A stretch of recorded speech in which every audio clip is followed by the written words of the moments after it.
Bismillahirrahmanirrahim. Assalamualaikum warahmatullahi wabarakatuh. Pertama, saya akan menjelaskan tentang pengertian sosial linguistik. Sosial linguistik merupakan kajian tentang bahasa yang dikaitkan dengan kondisi kemasyarakatan. Sosial linguistik mengkaji bahasa dengan perhitungan hubungan antara bahasa dengan masyarakat, khususnya masyarakat penutur bahasa. Dari video yang saya lihat menjelaskan bahwa sosiolinguistik adalah ilmu yang bersifat multidisipliner atau gabungan dari dua disiplin ilmu, yaitu sosiologi dan linguistik. Sebagai ilmu yang bersifat multidisipliner, sosiolinguistik berusaha menjelaskan kemampuan manusia di dalam menggunakan aturan-aturan berbahasa secara singkat dan tepat dalam situasi yang bervariasi. Masih dalam pengertian yang sama, Spokky menjelaskan bahwa sociolinguistics is divided into studies of the relation between language and society, between the used language and social structure in which users of language live. Yang artinya sosiolinguistik adalah ilmu yang mempelajari hubungan antara bahasa dan masyarakat, antara pemakaian bahasa dan struktur sosial di dalamnya pemakaian bahasa sehari-hari. Huston menyatakan, sosiolinguistik is study of language in relation to society. Sosiolinguistik itu mengkaji bahasa di dalam hubungan dengan faktor-faktor kemasyarakatan atau sosial. Lalu Mabunan menjelaskan sosiolinguistik itu studi bahasa yang berhubungan dengan penutur bahasa sebagai anggota masyarakat atau mempelajari aspek-aspek kemasyarakatan bahasa yang berkaitan dengan faktor kemasyarakatan atau sosial. Lalu menjelaskan bahwa sosiolinguistik mengkaji bahasa dalam konteks sosial kebudayaan, mengungkap faktor-faktor budaya, serta mengkaji fungsi sosial dan pemakaian bahasa dalam masyarakat. Untuk lebih jelasnya, beberapa penjelasan dari para ahli menjelaskan seperti Mansur Petana memberikan definisi sosiolinguistik sebagai cabang linguistik yang mempelajari bahasa dan pemakaian bahasa dalam konteks budaya. Orang berbahasa harus memperhatikan konteks budaya tempat ia bertutur. Diharapkan dengan menghadapi prinsip-prinsip sosiolinguistik, setiap penutur akan menyadari betapa pentingnya peranan ketepatan pemilihan bahasa sesuai dengan konteks sosial budaya.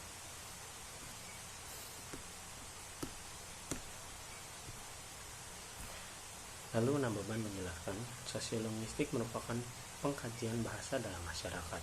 Hal ini dapat dijelaskan bahwa suatu sistem komunikasi masyarakat yang terdiri atas lambang-lambang dan bunyi. Secara lebih lanjut, Harimukti Kartoidana menjelaskan bahwa sosiolinguistik adalah cabang linguistik yang saling mempengaruhi antara perilaku bahasa dan perilaku sosial. Lalu menurut Suwanto, siswa linguistik dapat mengurangi kesalahan dalam masalah ketidaktepatan pemakaian bahasa dalam konteks sosial. Abdul Cair dan Leni Agustina menyatakan bahwa sosiolinguistik adalah bidang ilmu antardisiplin yang mempelajari bahasa dalam kaitan dengan penggunaan bahasa itu dalam masyarakat sebagai objek dalam sosiolinguistik. Bahasa diperlukan manusia dalam kegiatan kemasyarakatan, yaitu mulai dari upacara pemberian nama bayi, lalu upacara pemakaman jenazah. Oleh karena itu, sosiolinguistik tidak akan terlepas dari persoalan hubungan bahasa dan aspek-aspek kemasyarakatan. Berdasarkan pendapat di atas, dapat disimpulkan bahwa sosiolinguistik adalah ilmu yang bersifat multidisipliner yang mengkaji dalam masalah pemakaian bahasa masyarakat yang berkaitan dengan struktur sosial, situasional, dan budaya. Bahasa dalam sosiolinguistik tidak hanya dipandang sebagai struktur saja, tapi juga dipandang dalam sistem sosial atau sistem komunikasi dan bagian dari kebudayaan masyarakat tertentu.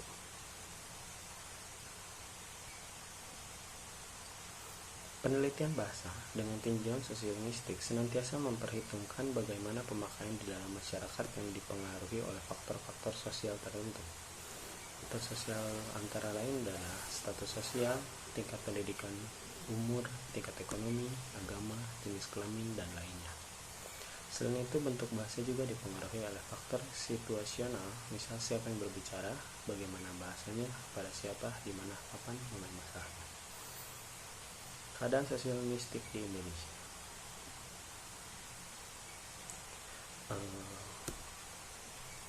Karena yang kita bahas adalah Indonesia, nah itu sekarang sosial linguistik di negara-negara yang kita duduki sekarang. Indonesia adalah negara kepulauan yang memiliki beribu-ribu suku dan bahasa. Tentunya memiliki tingkat bahasa dan ragam bahasa yang sangat banyak, jumlahnya hampir ribuan. Bahasa yang digunakan dapat dibagi menjadi 3 golongan. Biasanya di bahasa daerah memiliki bahasa ibu atau bahasa daerah itu sendiri, lalu bahasa Indonesia dan bahasa asing. Ada 3 bahasa tersebut menyebabkan masyarakat Indonesia menjadi bilingual atau bahkan multilingual. Bilingual tersendiri adalah sebuah bahasa yang diserap dari luar, atau multilingual atau tidak jauh beda. Abdul Shair menyatakan bahwa apabila 2 bahasa atau lebih digunakan secara bergantian oleh penutur bahasa tersebut, dikaitkan saling kontak bahasa terjadi diri penutur vindual dalam masyarakat. Kontak bahasa individual juga terjadi di masyarakat Indonesia, jadi kontak bahasa ini terjadi dalam konteks sosial. Kontak bahasa itu sendiri dalam sosial terjadi dalam masyarakat. Dalam situasi seperti itu dibedakan antara situasi belajar bahasa, proses memperoleh bahasa, dan orang yang belajar berbahasa. Dalam situasi belajar bahasa terjadi kontak bahasa sehingga proses pemerolehan bahasa kedua tersebut pendibahasaan atau bilingualisasi, dan orang yang belajar kedua dinamakan dwibahasawan. Sering terjadi di daerah-daerah tertentu, terutama daerah-daerah yang maju. Sangat penting untuk memiliki kemampuan untuk memiliki banyak bahasa. Lalu kontak bahasa meliputi segala peristiwa persentuhan antara beberapa bahasa yang berakibat adanya kemungkinan pergantian pemakaian bahasa oleh penutur. Peristiwa semacam ini akan terlihat dalam wujud apa yang disebut bilingualisme. Adanya masyarakat yang bilingual dan multilingual dalam kegiatan intersosial akan menyebabkan terjadi variasi bahasa. Dalam penjelasan tersebut dapat disimpulkan bahwa keadaan sosial linguistik di Indonesia yaitu adanya 3 golongan penggunaan bahasa, namanya seperti bahasa ibu, bahasa Indonesia, dan bahasa asing, dan terus bahasa.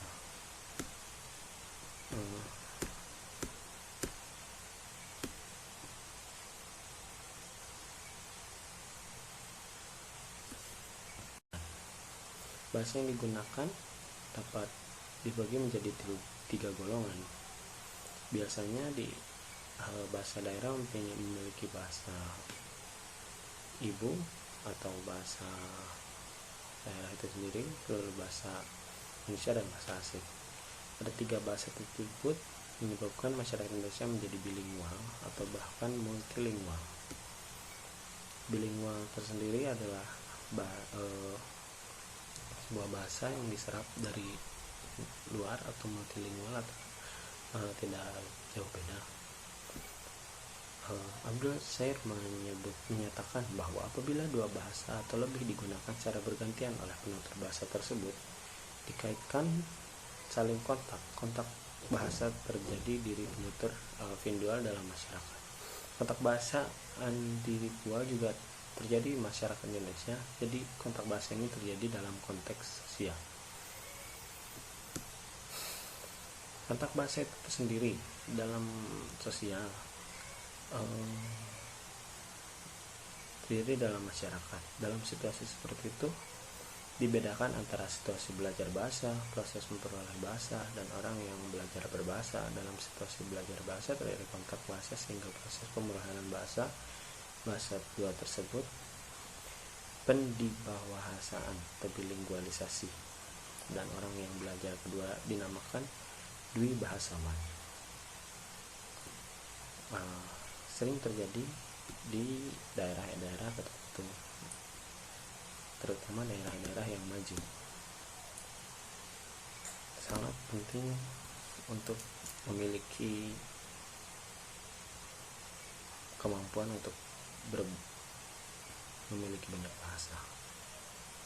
Lalu kontak bahasa meliputi segala peristiwa persentuhan antara beberapa bahasa yang berakibat adanya kemungkinan pergantian pemakaian bahasa oleh penutur.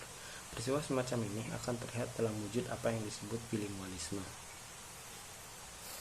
Adanya masyarakat yang bilingual dan multilingual dalam kegiatan intersosial akan menyebabkan terjadi variasi bahasa. Dalam penjelasan tersebut dapat disimpulkan bahwa keadaan sosial linguistik di Indonesia yaitu adanya 3 golongan penggunaan bahasa, namanya seperti bahasa ibu, bahasa Indonesia, dan bahasa asing, dan terus bahasa